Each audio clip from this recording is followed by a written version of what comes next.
Imagine this. You walk into a beautiful co-working space. Glass walls, good coffee smell, fast Wi-Fi, everything is perfect. You spot an empty desk, you sit down, you open your laptop, and then the person next to you leans over and says something in English, and your brain just freezes. Oh no.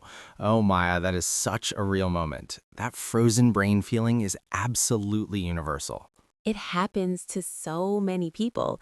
And the worst part is, it does not happen because you do not know English. It happens because nobody ever taught you the specific English you need in that specific moment. Co-working space English, professional space English, the English of real working life. And that is exactly what we are fixing today. Right here, right now on Next Level English. Welcome everyone. Welcome back to the only English podcast that makes you feel like you are learning with your two best friends over a really good cup of coffee. I am Maya. And I am Tom. And today we are going inside the co-working space. We're going to talk about desk sharing, about professional networking, about how to have real, confident, natural English conversations in a modern work environment, chunk by chunk, sentence by sentence, word by word. And by the end of this episode, you are going to walk into any co-working space anywhere in the world and feel completely at home, completely confident, completely next level.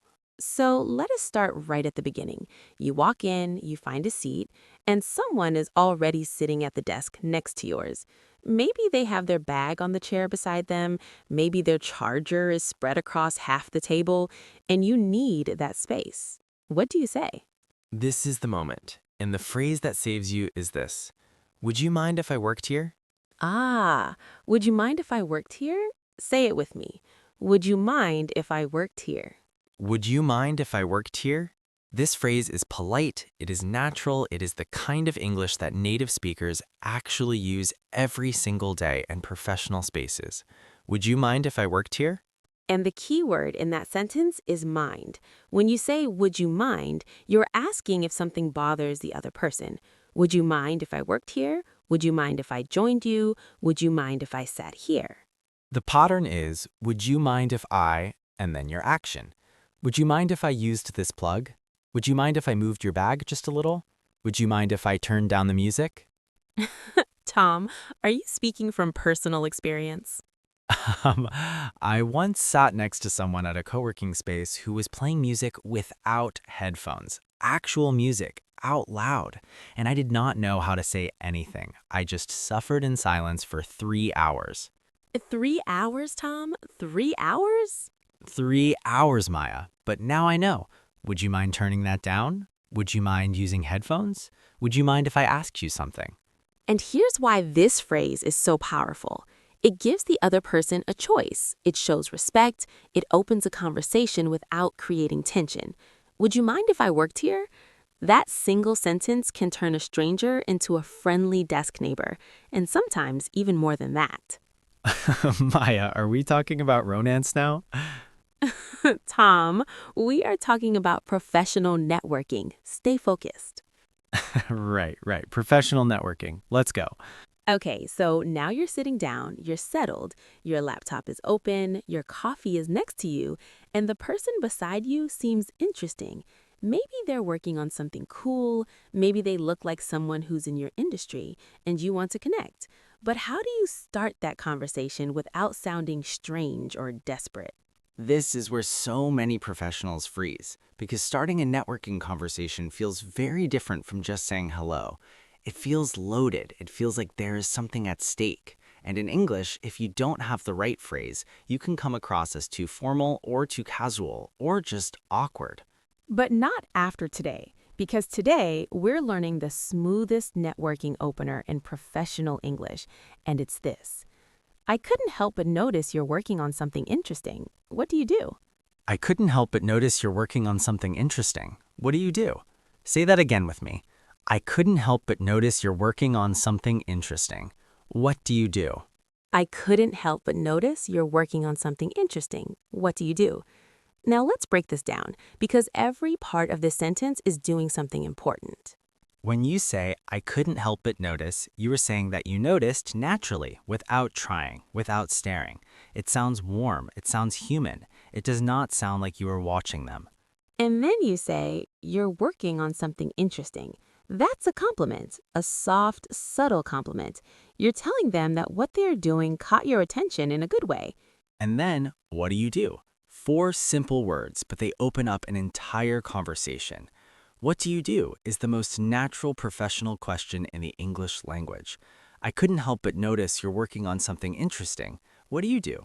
Use this phrase. It works every time. In a co-working space, at a conference, at a coffee shop, anywhere you want to start a professional conversation in a natural, confident way. And what happens after they answer? They say something like, oh, I'm in marketing, or I run a small design studio, or I'm a freelance developer. And now you need to keep the conversation going. And the phrase that does that beautifully is this. Oh, that's really interesting. How long have you been doing that? Ah, how long have you been doing that? How long have you been doing that? This is such a smooth follow-up question because it shows genuine curiosity. It keeps the conversation moving forward, and it's incredibly easy to remember. How long have you been doing that? You can use it for anything. How long have you been freelancing? How long have you been in this industry? How long have you been coming to this co-working space? And once they answer that, the conversation is alive. It's breathing. It has its own energy now, and you just have to follow it. Maya, you make networking sound like a first date. Tom, good networking and a good first date have a lot in common. You listen, you ask questions, you do not talk about yourself too much, and you always, always leave them wanting to talk more. That is the most brilliant networking advice I have ever heard in my life. Now, let us go deeper.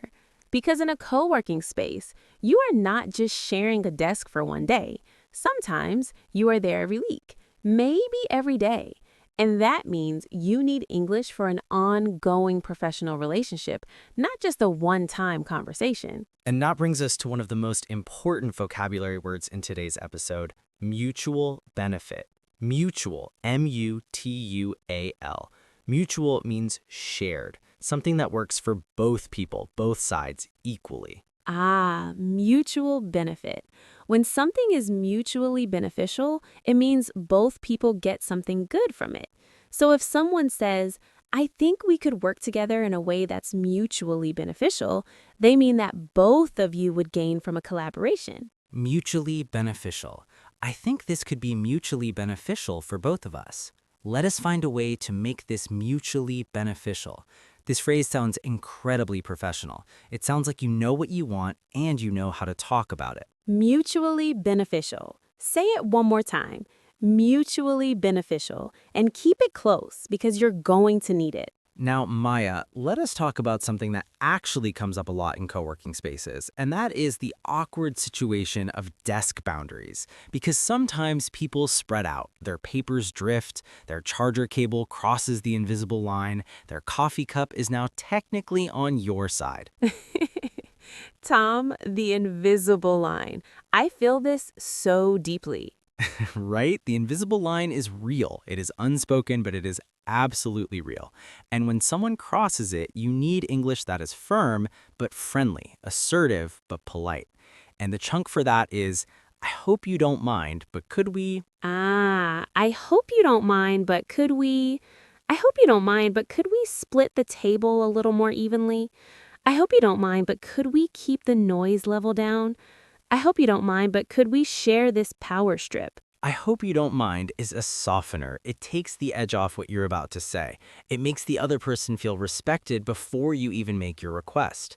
And then, could we is collaborative. It says we are solving this together, not you versus me. I hope you don't mind, but could we? That chunk is diplomatic gold. Use it whenever you need to address something sensitive without creating conflict. I hope you don't mind, but could we? Say it again. I hope you don't mind, but could we? And here's the thing about co-working spaces that people forget. The conversations you have there are some of the most powerful networking opportunities of your professional life because everyone in that space is a working professional, a freelancer, an entrepreneur, a creative, a builder of something. And that means every conversation, every desk nigger, every shared coffee moment is a potential connection, a potential collaboration, a potential friendship that changes your career. So let's talk about one more essential sentence for professional networking in a co-working space. And this one is for when you want to exchange contact details. Because at some point the conversation is winding down, you need to get back to work, but you don't want to lose this connection. And the smoothest way to do it is this. It's been great talking. Let's stay connected. Are you on LinkedIn? It's been great talking. Let's stay connected. Are you on LinkedIn? That sentence has 3 parts, and each part is doing something important. It's been great talking is a warm close. It tells the person this conversation mattered to you. Let's stay connected is an invitation. It's forward-looking. It says, I want this to continue beyond today. And are you on LinkedIn is a low-pressure way to exchange professional details without asking for a phone number right away. It's been great talking. Let's stay connected. Are you on LinkedIn? And you can also say, do you have a business card? Or can I connect with you online? Or simply, I'd love to keep in touch. I'd love to keep in touch. That phrase is so warm, so genuine. I'd love to keep in touch. You can say it in person, you can write it in an email, you can say it as you're packing up your bag at the end of the day. I'd love to keep in touch. And when you say it, mean it. Because the best professional networks are not built by collecting contacts. They're built by building real relationships, one honest conversation at a time. Maya, I feel like every episode you say something that should be on a motivational poster. Maybe that's Next Level English's next business idea. Motivational posters. Tom, we could be rich. We absolutely could be. But first, let's recap everything our amazing listeners learned today, because we packed a lot into this episode, and everyone deserves to walk away with it all crystal clear. The first chunk we learned today. Would you mind if I worked here? Would you mind if I worked here? Use this to politely ask for space in a professional environment. Respectful, natural, completely confident. The second chunk. I couldn't help but notice you're working on something interesting. What do you do? Use this to start a professional networking conversation without sounding forced or awkward. I couldn't help but notice you're working on something interesting. What do you do? The follow-up question. How long have you been doing that? How long have you been doing that? 4 words that keep any professional conversation alive and moving forward. The vocabulary word, mutually beneficial. Something that is good for both people equally. I think this could be mutually beneficial. Mutually beneficial. The diplomatic chunk. I hope you don't mind, but could we use this when you need to address something sensitive like desk space or noise without creating any conflict? I hope you don't mind, but could we? And the closing sentence. It's been great talking. Let's stay connected. Are you on LinkedIn? Use this to end a networking conversation warmly and professionally. It's been great talking. Let's stay connected. Are you on LinkedIn? And our Maya challenge for you this week. The next time you're in any shared professional space, a co-working space, a library, a coffee shop, try using just one of these phrases, and notice how the energy in that conversation changes. Notice how the other person responds. Notice how you feel when English just works, when the words come out right, and the other person nods and smiles, and the conversation flows. Because that feeling, that moment when English just works, when the words come out right and the other person nods and smiles and the conversation flows, that is what Next Level English is all about. You are not just learning English, you're learning how to show up fully in any room, in any country, in any professional space in the world. And that's genuinely, deeply, beautifully next level. We are so proud of every single one of you who showed up for this episode today. Whether you listened from the beginning or jumped in halfway or are rewinding right now to catch that phrase one more time. We see you rewinding, and we love it. Rewind as many times as you need. That's how learning works. New episodes every week. Real English, real situations, real confidence. This is Next Level English, and we'll see you in the next one. Now go find a co-working space and use everything you just learned. Go right now. We believe in you.